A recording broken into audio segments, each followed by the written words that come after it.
So, Mr. Ainsworth, you tested positive for marijuana. When's the last time you smoked marijuana? The week of New Year's.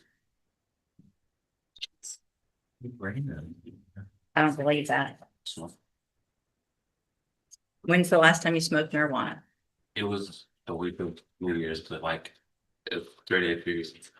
So you smoked a lot? More had I wouldn't say I smoked. I had asthma. I can't really smoke. I did edibles for 3 days in a row. You did what 3 days in a row? Edibles. Yeah, I take accountability for that. Well, I appreciate that, but you're here on a felony. And you're waiting on sentencing on a felony where you're getting this great deal with the deferred probation and you make such a dumb decision. How old are you? So,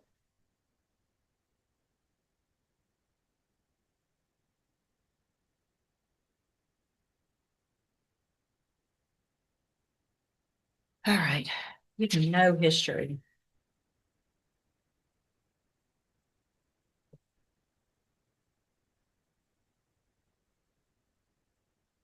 All right, here's what I'm going to do, Mr. Ainsworth. I'm going to find that you previously entered your plea of guilty freely and voluntarily. I'm going to, excuse me, find sufficient evidence to find you guilty. I'm going to follow the agreement that you made with the district attorney. I'm going to defer all proceedings and place you on probation for 4 years. You're ordered to pay a $500 fine and to follow all of the rules and conditions of probation. One of those is going to be, well, a couple of things. One, I want a substance abuse evaluation done just to see if there's any underlying issue that needs to be taken care of. And if so, whatever treatment they recommend, that's what you have to do. In addition, I am going to order that you wear a drug patch for some amount of time between now and whenever probation feels like it's been long enough. You need to have that drug patch on within 24 hours. If it tests positive, which I understand that it may this first time because there's obviously still something in your system, but those drug patches also give a quantity, not just a positive or a negative. And so that quantity should be going down. Do you understand?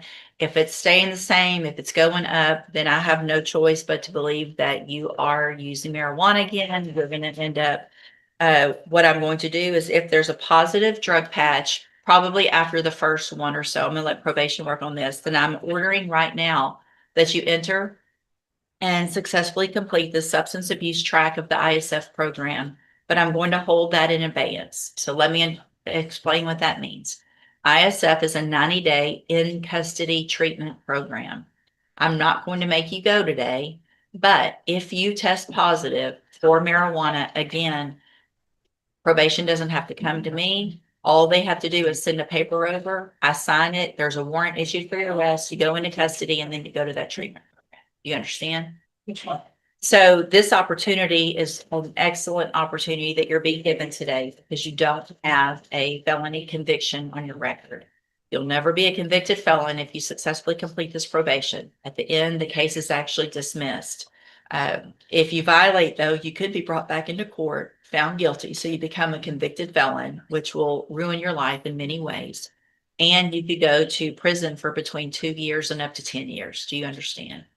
So if you're, whatever it is, edibles, smoking, whatever, even if you think it's not the illegal kind or whatever, if you test positive, you don't need to use anything at all that could potentially test positive for THC. Do you understand? If you're having issues with that and there's some type of issue, then you need to talk to probation. Because if you ask for help up front, they might get you some outpatient treatment instead of this ISF. But if you don't and you test positive, you're gone. Okay. All right. I'm handing you the trial court. Sorry, I'm gonna hand you the trial court certification that will show that this is an agreement that I followed. And so you waived your right to appeal.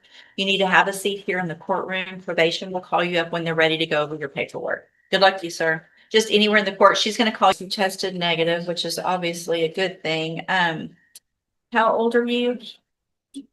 I'm sorry. I'm 22. Are you, did you say you are or you are not working? I've just really stopped working. I can't understand you. I just really stopped working like 2 weeks ago.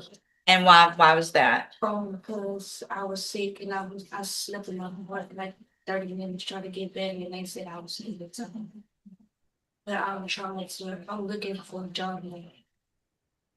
Alright, I'm going to find that you qualify for a court-appointed lawyer. I want to get something working on your case since you're on probation and we're having all of these issues that we've been having with regard to alcohol and things like that.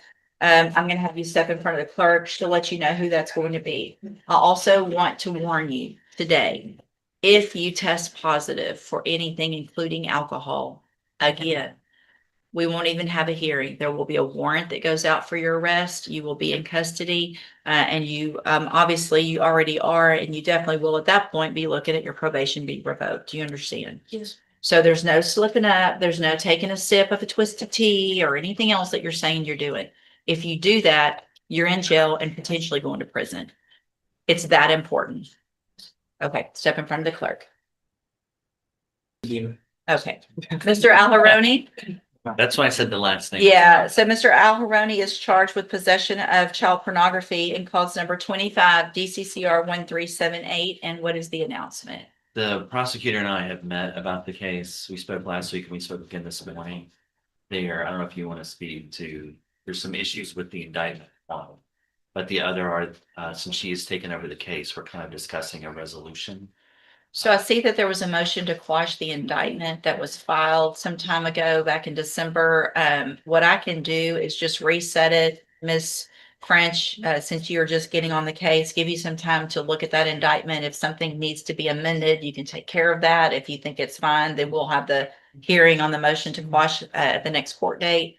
And, or if you guys come up with some agreement, we can take care of that. But I'll just do a normal reset so you guys can look more into it. And And she's then- jumped into it pretty fast. We've had some really good. Yeah, pretty good no, I have no investigation. doubt she has. She's So- jumped into them. So we'll do a normal reset, stay in touch with Mr. Rennick so that once he gets any information, offers, things like that from the assistant district attorney, then you can visit with him and we'll see if we can get a resolution. Thank you, You're Joe. free to go. Thank you. Thank you, Your Honor. All right, so are you diving, Kalina? Yes, ma'am. This is 24 DCCR 2432. Mr. Kalina is charged with injury to a child, elderly, or disabled individual. And what is the announcement? Judge, I think we're on the goal line to a resolution. The court would allow a last reset. Any issue? Judge, Mr. Cat was on this for quite some time. Yeah, I see that there Mr. was- Kelly has been on a shorter period of time. We're not quite there yet. We've kind of countered a couple different things, made a few phone calls, but we're doing our best. Thank you. I'll just do a normal reset. This, I know you haven't been on it very long, but this will be the last reset just because the case is getting long in the nature of the offense. And Understood. so make sure, Mr. Kalina, that you stay with Mr. Get in touch and visit with Mr. Kelly before that next court date. Once he gets any final offers from the state, you guys can go over that and we'll get an actual announcement at that next court date. Okay, Thank you, Judge. Thank you. Mr. Kimler, I was right.